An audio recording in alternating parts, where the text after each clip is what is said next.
in my clinical practice, I often see people who are high in openness because they're attracted to me because they watch my lectures, and you have to kind of be high in openness to like my lectures.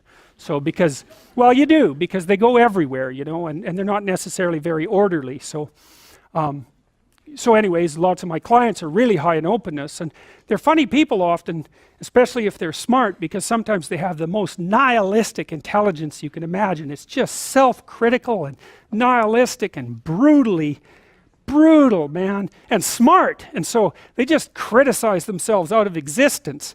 And so often I have to just try to get them to quit listening to their chattering self-critical rationality and go out and create something, you know, with their massive creativity. And as long as they're doing that, they're engaged in the world and happy as hell. But as soon as that self-critical rationality comes in and shuts down the creativity, they're just like walking corpses, you know. And it's because if you're really open, like you're a tree, and it has some trunks, and you know, your most prominent trait is the most lively trunk. And if you're a creative person and you're not engaging in a creative enterprise, you're like a tree that has had its vitality amputated.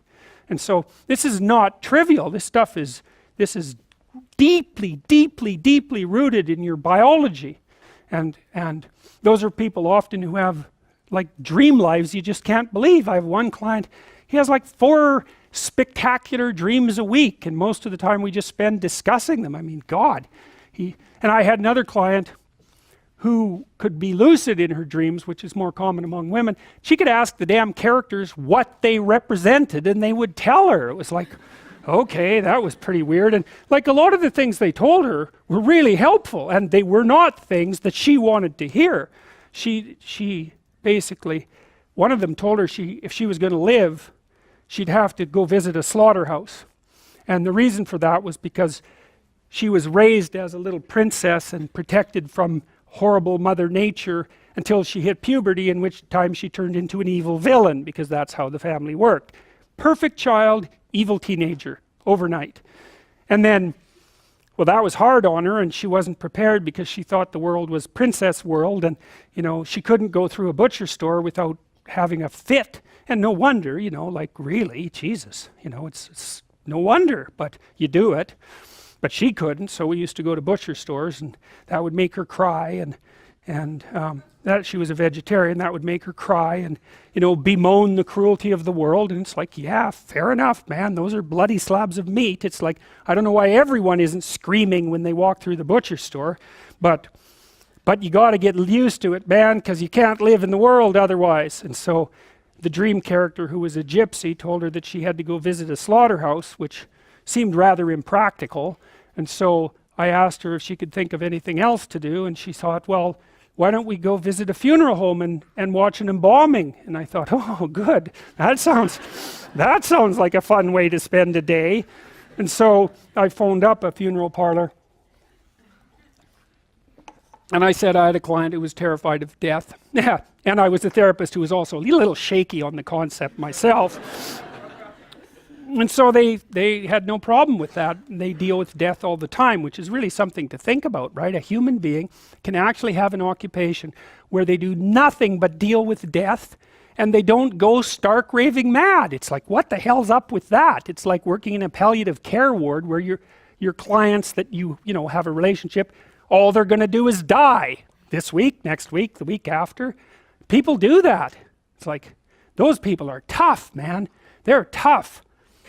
So anyways, we went and watched this embalming, which was, I have a rather high level of disgust sensitivity, so it was a little on the rough side for me. But she sat there, and first while she was not, we were outside this little room, she was not looking at that, man, no way. Then she'd kind of go like this, and you know, that was pretty good. And then she'd go like this, and then she'd go like this, and then she watched it. And then she asked if she could go in, and she put on a glove and she touched the body, and she didn't have a fit, she didn't have a panic attack. And so she walked away from there learning that there was a hell of a lot more to her than she thought there was, and that she could see things that she didn't think she could see and live.